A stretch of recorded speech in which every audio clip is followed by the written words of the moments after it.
Okay, we're gonna install a 6 mil single pane of glass. It's very similar to the twin wall. The only difference on the side walls is that it doesn't get an H on the bottom, but it still will get that H on the top.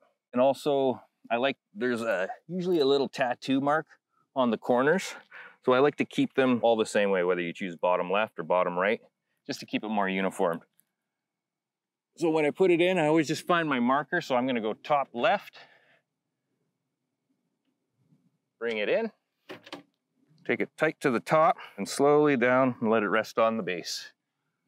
So with this glass, I like to keep it centered away from the screw track. And I'm gonna push my H up,